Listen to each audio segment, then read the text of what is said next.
Hola, ¿qué tal? ¿Cómo están? Vamos a continuar con la lectura y estudio de la obra del doctor Sigmund Freud.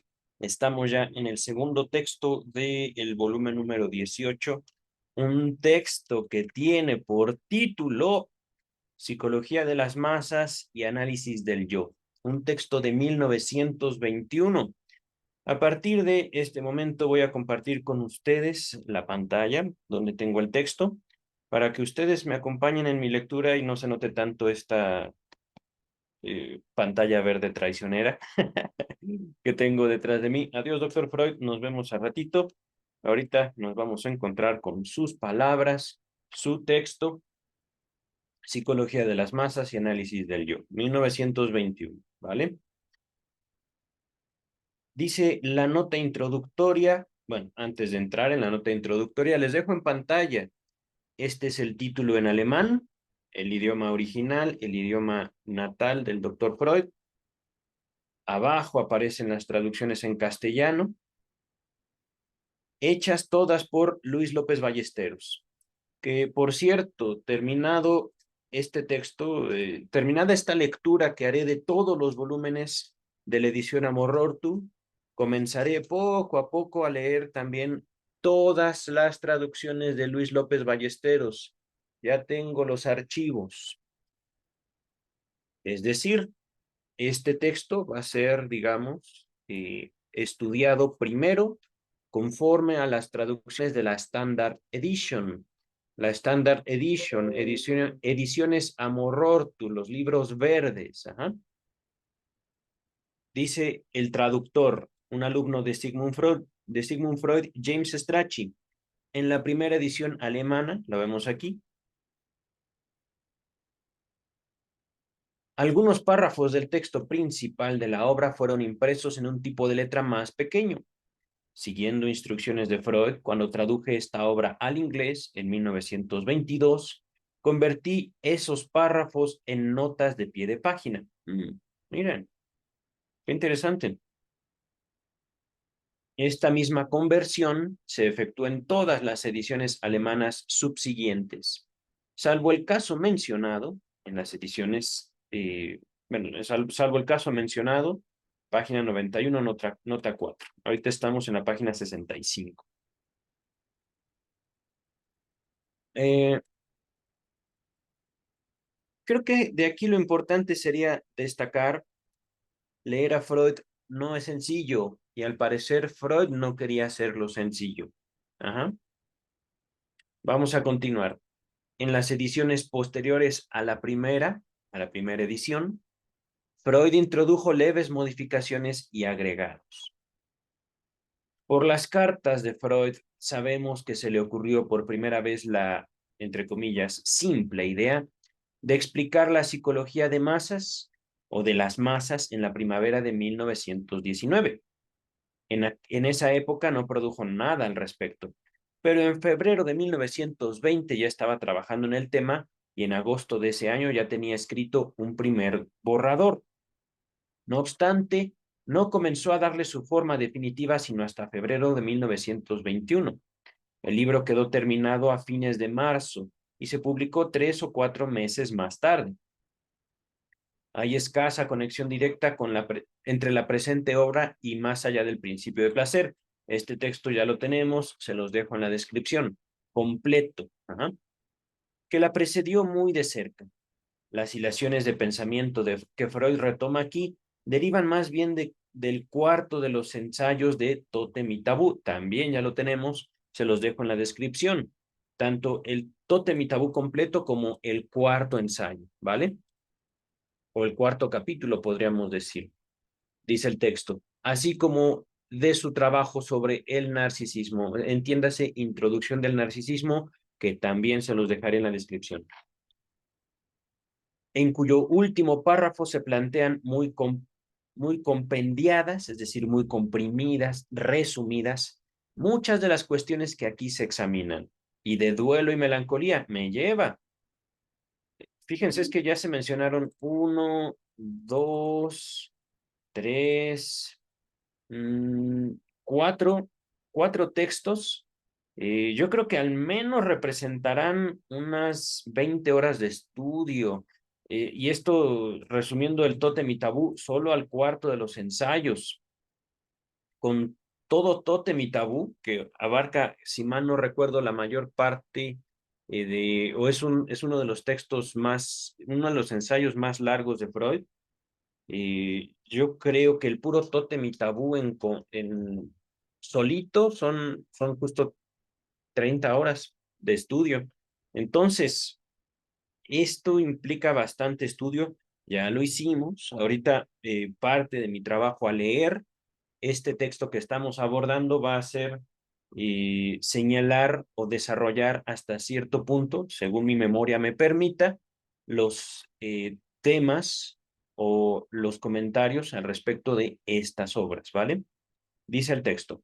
Asimismo, Freud vuelve en esta oportunidad al hipnotismo y la sugestión. Bien, temas que ya había traído antes su interés en la temprana época de sus estudios con Charcot en 1885 a 1886. Aquí viene la nota a pie de página número 1. Nos dice el traductor, en mi traducción a los trabajos de Freud sobre hipnotismo y sugestión, véase volumen 1, también ya lo tenemos, página 69 a la 75, se hallarán consideraciones sobre este punto y una bibliografía completa. Digamos al pasar que el acertijo sobre San Cristóbal, que aparece en la página 85, ya había sido citado por Freud unos 30 años atrás en su reseña al libro de Forel sobre el hipnotismo. También ya tenemos esta reseña, se las dejaré toda en la descripción y por lo que vemos es un texto con bastantes referencias cruzadas. Dice el último párrafo de la nota introductoria. El título del presente libro nos está diciendo que su importancia apunta en dos distintas direcciones. Por un lado, explica la psicología de las masas sobre la base de los cambios que tienen lugar en la psicología de la mente individual. Por el otro, lleva un paso más allá a la investigación de Freud sobre la anatomía estructural de la psique, que había sido prefigurada en el texto Más allá del principio de placer y que fue desarrollada más cabalmente en el yo y el ello. Los dos textos me encantan, ¿eh? Más allá del principio de placer, el yo y el ello. Este se los había anunciado, Psicología de las masas y análisis del yo, como un escrito sociológico, entre los que se incluyen, por ejemplo, Tótem y Tabú, el Moisés y la religión monoteísta. Hay otro que estoy pasando por alto que no me acuerdo. Eh, Digo, la parte sociológica también del chiste y su relación con lo inconsciente, se la recomiendo ampliamente. Mm, y hasta cierto punto también tres ensayos de teoría sexual o tres ensayos sobre teoría sexual también tiene mucha influencia, digamos, más allá del individuo. Es decir, se busca también aproximarnos a la sexualidad no tanto como un fenómeno orgánico, sino también como un fenómeno sociológico o social. Ajá.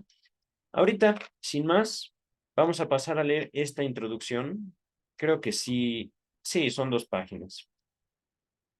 Con esta nota introductoria y con la introducción, que ya serán palabras del doctor Sigmund Freud, vamos a acabar este video para grabar en cada capítulo o cada video un capítulo, ¿vale? Dice el capítulo número 1 o la introducción. La oposición entre psicología individual y psicología social o de las masas, que a primera vista quizá nos parezca muy sustancial o muy diferente, esta oposición, muy importante, pierde buena parte de su nitidez si se la considera más a fondo. Antes de continuar, vemos aquí la nota pide página número 1, ya del texto de Freud.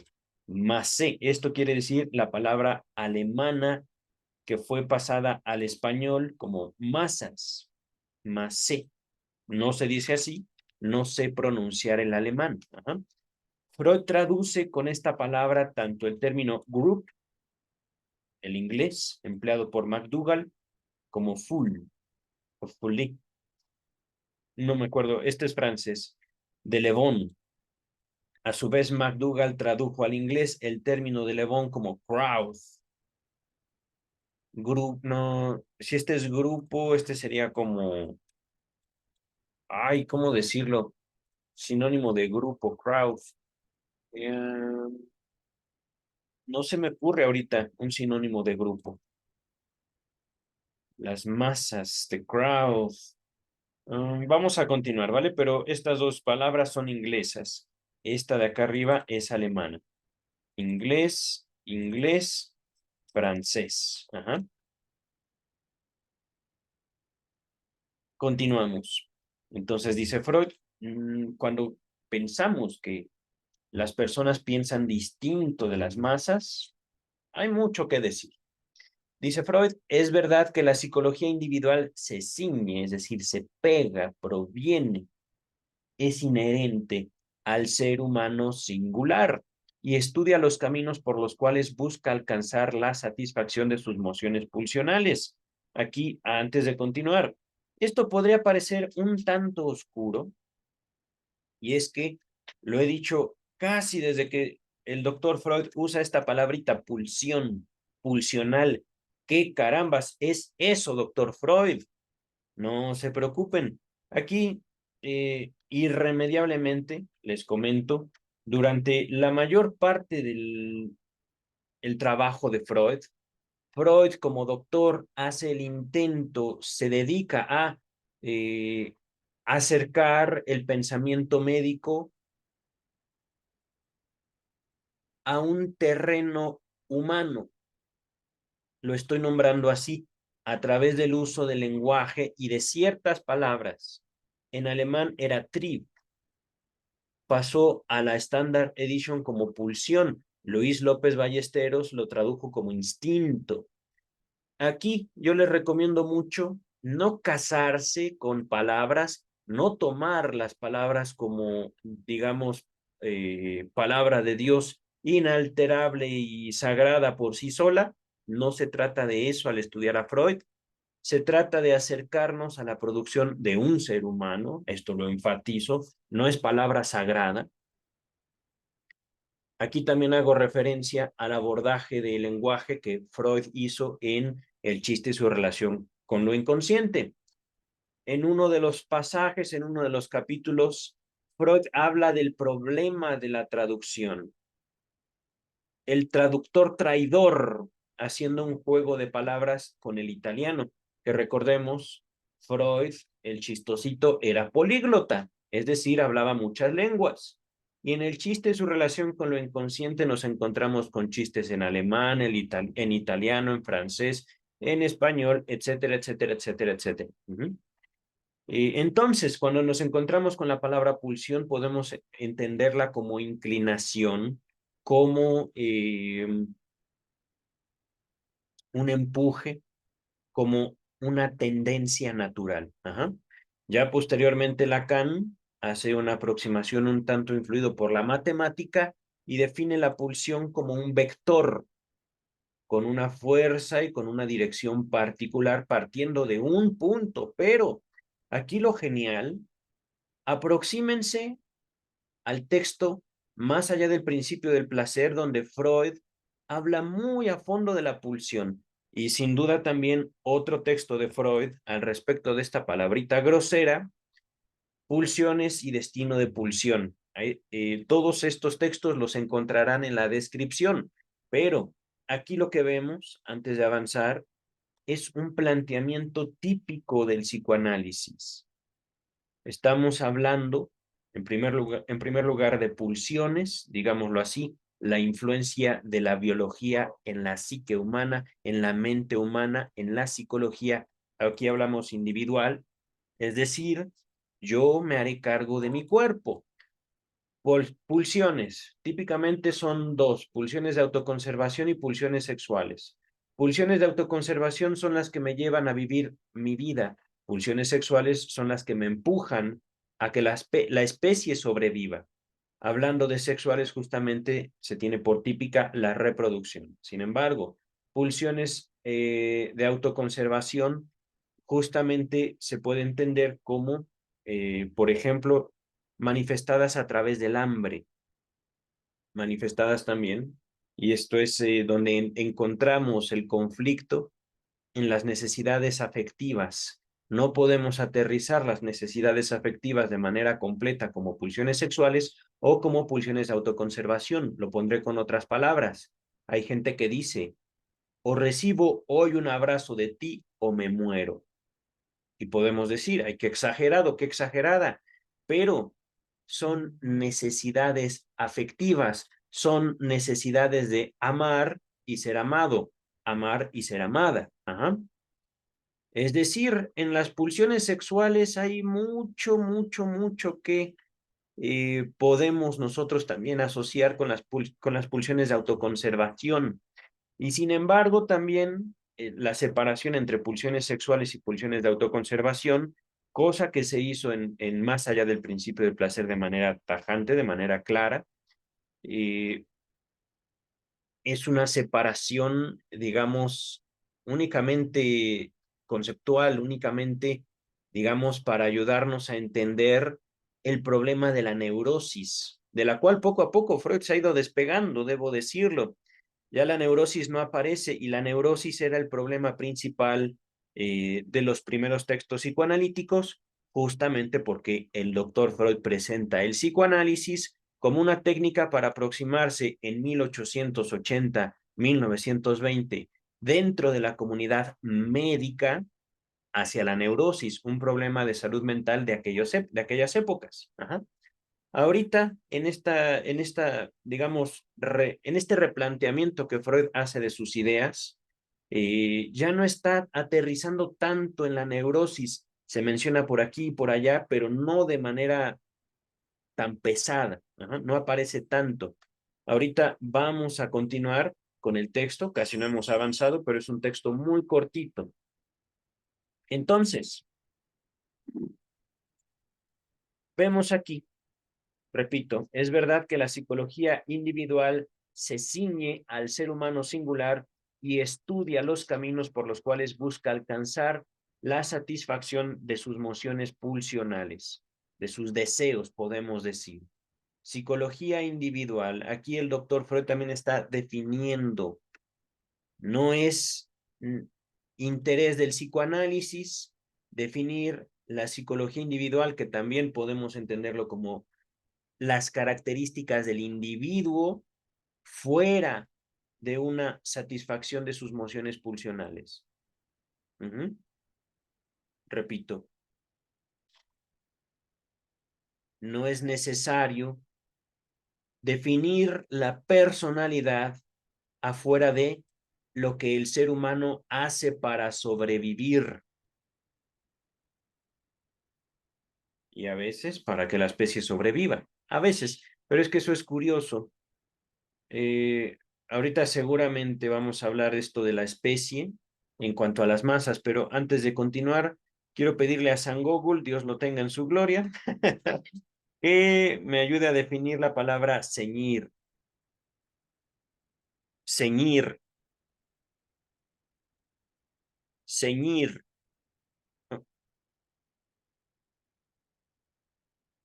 San Google tiene problemas en mi celular. Se quedó pasmado San Google. No sé si, no, si está bien. ¡Ey, celular! Caray. Bueno, vamos a buscarlo. No me está escuchando. Voy a teclear ceñir. Hacer que una prenda u otra cosa quede ceñida, quede pintada. Ah, a ver. Estar ceñida, no inventes. Ceñido, a ver, ceñido. Que rodea algo apretándolo o ajustándose mucho a su superficie y sin dejar apenas espacio, que tiene muy señalada la división entre el tórax y el abdomen, como la avispa. Ok, pegadito. Bien, vamos a continuar. ¿En dónde me quedé? Aquí está. Pero solo rara vez, bajo determinadas condiciones de excepción, puede prescindir de los individuos de este tipo con otros. ¿What? En la vida anímica del individuo, el otro cuenta. con total regularidad como modelo, como objeto, como auxiliar y como enemigo. Y por eso desde el comienzo mismo de la psicología individual es simultáneamente psicología social en este sentido más lato, pero enteramente legítimo.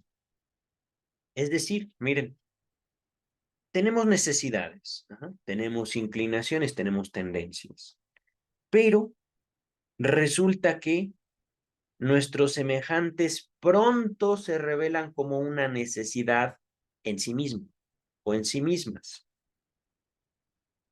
Resulta ser que, al parecer, el ser humano necesita de sus semejantes. Ciertamente, me río por cosas, cosas que me ocurren. No diré mucho, por supuesto. Pero es que verán ustedes también, al momento de analizarse, y esto lo comento como una experiencia personal, uno adquiere una identidad muy particular. Por supuesto, psicoanalizarse no es psicoterapia. Psicoanalizarse no es ser acomodado al gusto de alguien en particular, ni siquiera al propio, diría yo. Psicoanalizarse no me hará una mejor persona, no es una cuestión de reeducación, no es un acomodamiento moral. Psicoanalizarse le da al individuo una particular fuerza, debo decirlo, muy necesaria para la convivencia entre los semejantes. Y es que justamente, si me ciño, si me apego al texto, al momento de yo establecer un contacto con alguien, con un otro, ajá, llámese papá, mamá, hermanos, maestros, compañeros, amigos, amigas, pareja, etcétera, hijos. Al momento de yo acercarme con un otro, mi identidad será comprobada, será demostrada, será reflejada y, por supuesto, no nos va a gustar. El contacto social ya representa por sí solo una fuente de tensión que puede llevar al organismo a elevados, ¿cómo decirlo? Elevados puntos de displacer o bien tremendas insatisfacciones. Y digo puede, enfatizo el puede porque también en el contacto con los otros encontraremos grandísimas satisfacciones. Ahorita vamos a continuar. La relación del individuo con sus padres o hermanos, me adelanté, con su objeto de amor, con su maestro y con su médico, vale decir, todos los vínculos que han sido hasta ahora indagados preferentemente por el psicoanálisis tienen derecho a reclamar que se los considere fenómenos sociales. Pero aquí quiero enfatizar una cosa, la relación, el vínculo, repito, la necesidad de un otro, lo cual me emociona ciertamente con lo que estoy viviendo y lo que soy yo. Dice el texto. Así entran en oposición con ciertos otros procesos que hemos llamado narcisistas. Ahorita regresamos en esto. En los cuales la satisfacción pulsional se sustrae del influjo de otras personas o renuncia a estas. Aquí, procesos narcisistas que tienen que ver también con lo que les comentaba, pulsiones de autoconservación. Es sencillo esto, queridas y queridos. Cuando nacemos, nuestros papás o bien nuestros cuidadores nos hacen objeto de atención. Es decir, si no atendemos a un bebé, si no le damos de comer, si no lo cuidamos, la cuidamos, si no los limpiamos, esos pequeñitos indefectiblemente, inevitablemente van a morir. Ajá. No hay mucha lógica, digamos, difícil en esto. Les estoy hablando no solo de un resumen de introducción al narcisismo, sino también de mi propio libro. Al momento de dedicarle atenciones, cuidados a un bebé, esos bebés toman una idea de su propio valor en el mundo. Y les comento una cosa, este resumen que estoy haciendo de introducción al narcisismo, que no les quite la intención de dedicarle un tiempo de lectura y de estudio al texto de Freud. Ahorita esto es un comentario que tiene por objeto hacer esto de aquí sencillo. Pero introducción al narcisismo, estoy omitiendo muchísimo del contenido de ahí. Entonces, cuidamos a los bebés se creen dioses, pero conforme la vida avanza, o bueno, la mayoría de las vidas humanas avanzan, nos damos cuenta que no somos eso, no somos dioses. Nos damos cuenta, entre otras cosas, que mamá y papá tienen la necesidad de comer y de dormir. Mamá y papá tienen una vida propia. Ajá. Y por supuesto, mamá y papá van adquiriendo un valor para los pequeños monarcas, es decir, para los bebés que no tenían ninguna consideración por otra cosa que no fuera su voluntad o su capricho. Por eso narcisista. La palabra narcisismo proviene, digamos, de la mitología que quiere decir enamorado de uno mismo o enamorada de una misma. Ajá. Entonces, con esto nos acercamos a la naturaleza del bebé, la naturaleza infantil. Y entonces, cuando nos damos cuenta que dependemos de otras personas, puede ser que esa satisfacción pulsional, por ejemplo, tengo hambre y quiero helado ya. Oye, pero el helado no te va a nutrir. Ten mejor una manzana. No, yo quiero helado. Ajá. O renuncio a la satisfacción pulsional y acabo recibiendo la manzana, o renuncio a papá, a mamá y termino comiendo helado. Pero indefectiblemente, se me va la palabra, indefectible no. Inevitablemente hay una renuncia. Ahorita estoy yo modificando el texto, se los estoy dejando en pantalla. Ajá. He modificado el texto a fin de aproximarnos al fenómeno del narcisismo, un fenómeno que bien podríamos decir, en teoría, o lo mejor sería que nosotros pudiéramos limitarlo a la infancia más temprana. Lo cierto es que ustedes conocerán a muchísima gente, hombres y mujeres, ya adultos, que cuando no se hace su voluntad, son terribles. Aquí también debo señalar, en cuestión del narcisismo, lean, estudien Introducción del Narcisismo, está en la descripción. Freud asocia mucho la histeria.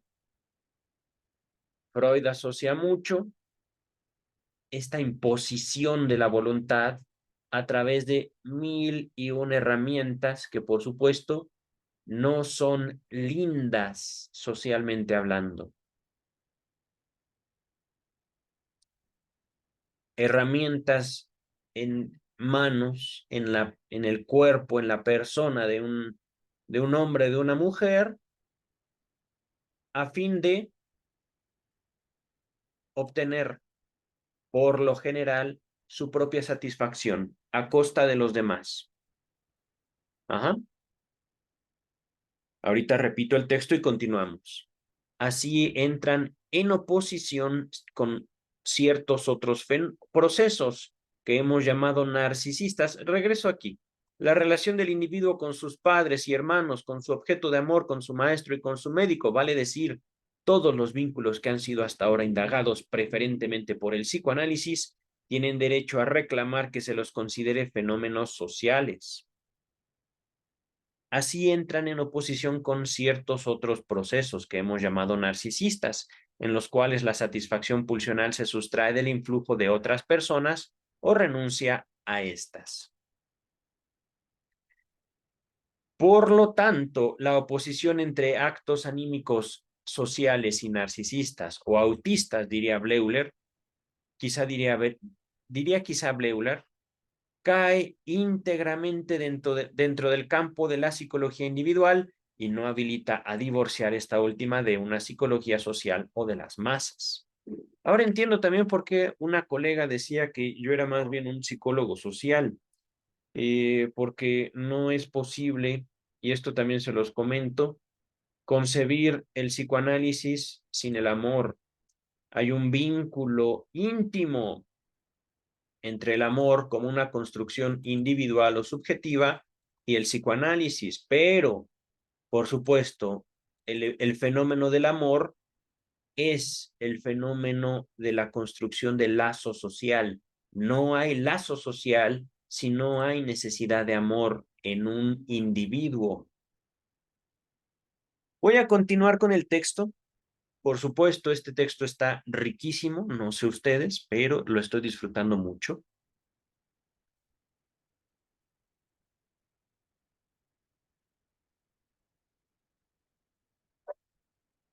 A ver, a ver.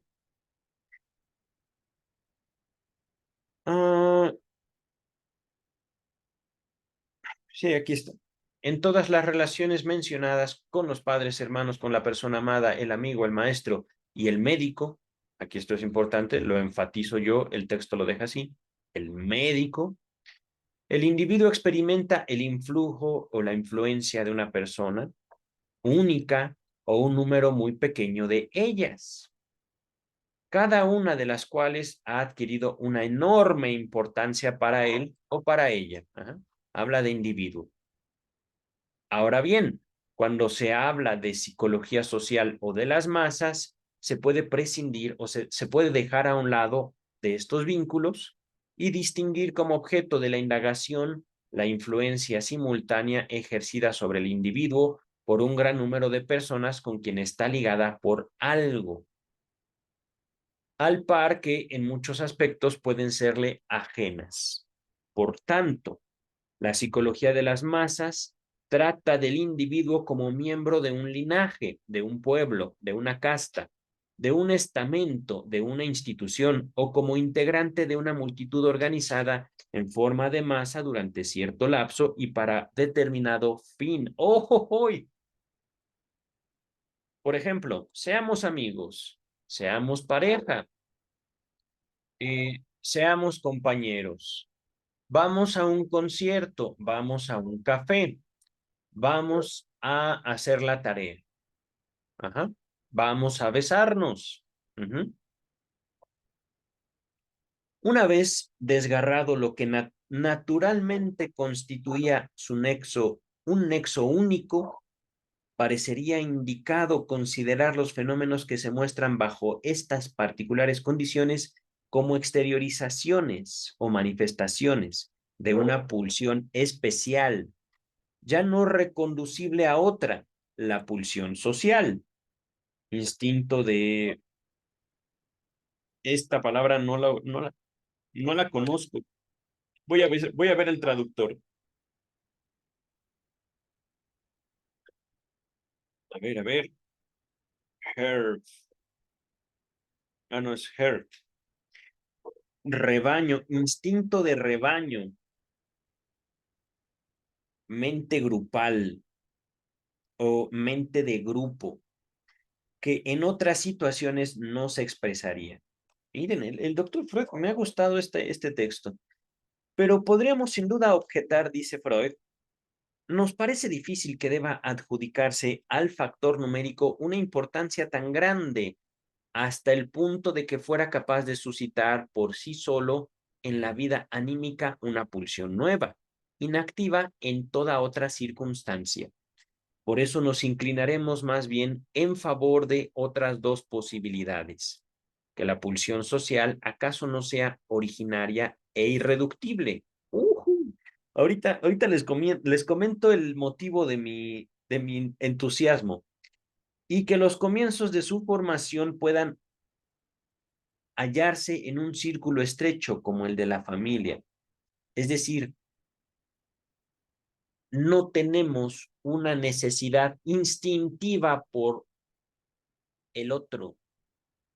No tenemos una necesidad instintiva, biológica, por un ser humano distinto a nosotros, lo cual es curioso. Doctor Freud, le recuerdo, usted y solo usted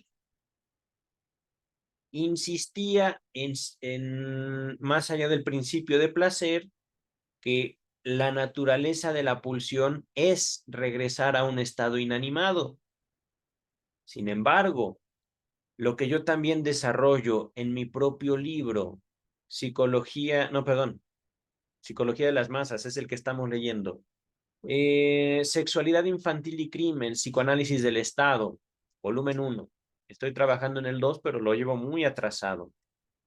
Lo que comento en mi propio libro es, en contraste con lo que se expone en Más allá del principio de placer, lo que queremos es vivir en relaciones que pueden tener todas estas formas: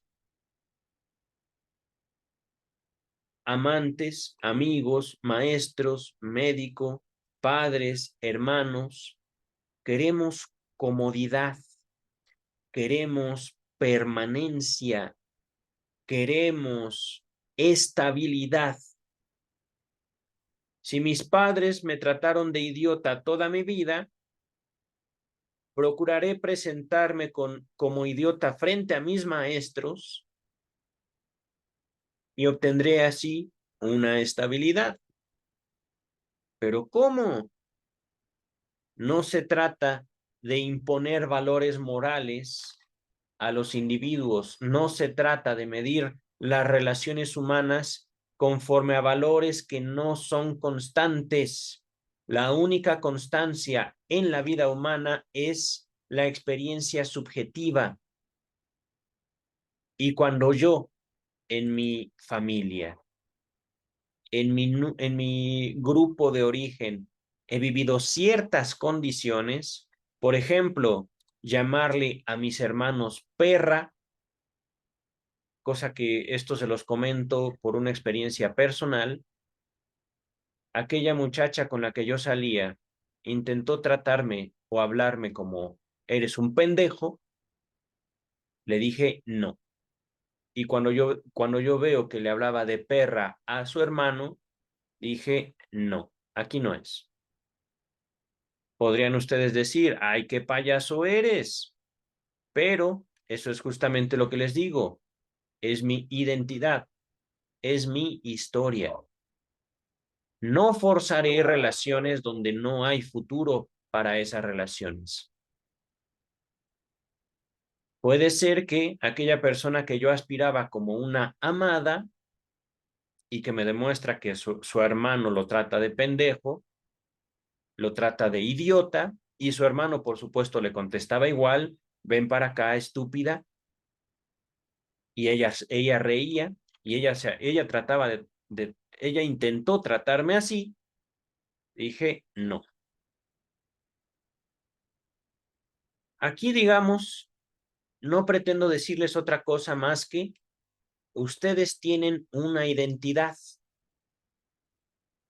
y a pesar de que las identidades, en un sentido social, hay infinito número de identidades, lo curioso es que formamos vínculos.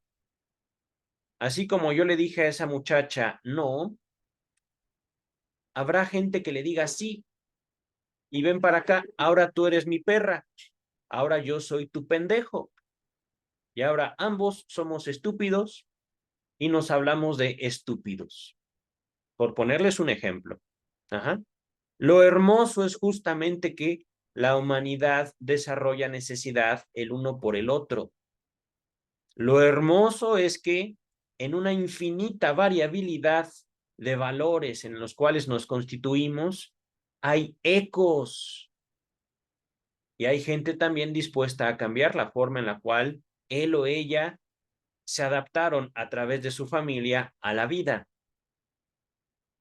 Y de hecho, gran parte de las mujeres que yo conozco huyen de su familia justamente porque su familia les representa límites, límites que pueden verse reflejados o incluso límites totalmente opuestos a los que los lleva la formación con una pareja. Ahorita regresamos al texto. Lo que me encanta también es esto. Ahorita les he expuesto, digamos, casos, situaciones, partiendo desde mi propia experiencia no analítica, sino más bien personal, en la construcción que yo tengo de mi propia vida afectiva, ejemplos de pulsión social. Si yo en mi casa no estoy acostumbrado a que mi hermano, mi hermana, mi padre, mi madre, mis abuelos, mis tíos me digan, oye, pendejo, ven acá, yo no voy a permitir eso en las relaciones que yo tenga afuera de mi familia. Yo no voy a decirle a mis hijos, oye, pendejo, oye, pendeja, ven acá. Y el hecho de que yo no lo haga no implica que haya familias en los cuales, digámoslo así, existan esa clase de posibilidades. Ahorita estoy simplemente señalando una palabra porque la vi ahí, pero el texto nos trata de otra cosa,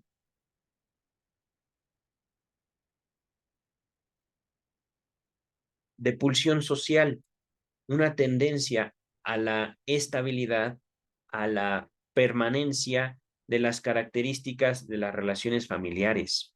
En pocas palabras, pulsión social, identidad de grupo.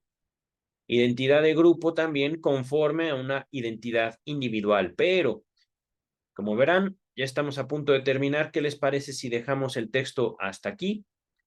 Y continuamos en otro video, pero también cualquier comentario, pueden hacerlo en la caja de comentarios, ya si es muy personal, pueden enviarme un correo electrónico, ¿vale? La psicología de las masas, aunque solo se encuentra en sus comienzos, incluye un cúmulo todavía inabarcable de problemas particulares y plantea al investigador innumerables tareas que hoy ni siquiera están bien deslindadas, es decir, no se encuentran definidas, limitadas, identificadas. El mero agrupamiento de las diversas formas de constitución de masas, así como la descripción de los fenómenos psíquicos exteriorizados por ellas, reclaman un considerable despliegue de observación y de empeño expositivo, y ya han dado origen a una rica bibliografía. Quien comparte este pequeño librito con el campo íntegro de la psicología de las masas, a quien compare, perdón, este librito, es decir, este ensayo, tendrá derecho a sospechar sin más que aquí solo pueden tratarse unos pocos puntos de tan vasta materia de la psicología de las masas, ¿vale? Y así es, se abordan solo algunas cuestiones que en la investigación de lo profundo, vale decir lo inconsciente, propia del psicoanálisis, cobra un interés particular. Aquí profundo, chicos, chicas, no nos hagamos tontos. El doctor Freud así habla, así escribía, pero lo profundo no es ocultismo, no es metafísica, lo profundo es a veces lo inconcebible para el sujeto, pero lo fácilmente observable en los grupos, la vida emocional infantil, la vida sexual infantil. Recuerden una cosa, si nosotros no llegamos a un punto de nuestra vida en el cual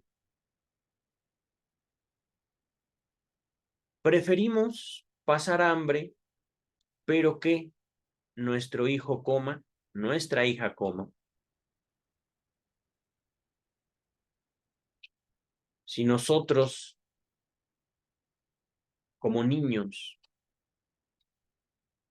no llegamos a un punto en el cual nos encontramos que el rechazo de mamá o de papá era porque nos querían dar de comer y nosotros no queríamos, nos querían limpiar y nosotros no queríamos. Si nosotros no llegamos a construir como individuos, y esto es solo como personas, como sujetos, no es un esfuerzo comunitario, no es un esfuerzo de educación. Si nosotros no llegamos a construir el valor del otro, a veces sobre nuestras propias necesidades, deseos, empujes, tendencias, no puede extrañarnos también que el valor de la vida humana dentro del conjunto humano sea cada vez más escaso. Y esto lo repito, no conforme a valores morales. No. ¿Por qué la importancia de la moral? Ahorita voy a dejar esa pregunta semi contestada muy superficialmente, porque los valores morales son valores subjetivos, no son universales. Aquí hay una postura filosófica, hay una postura ética. No puedo decir la moral es una estupidez porque no es cierto. La moral es parte de la identidad, es parte justamente de esa relación de amor que le dio vida a cada uno de nosotros.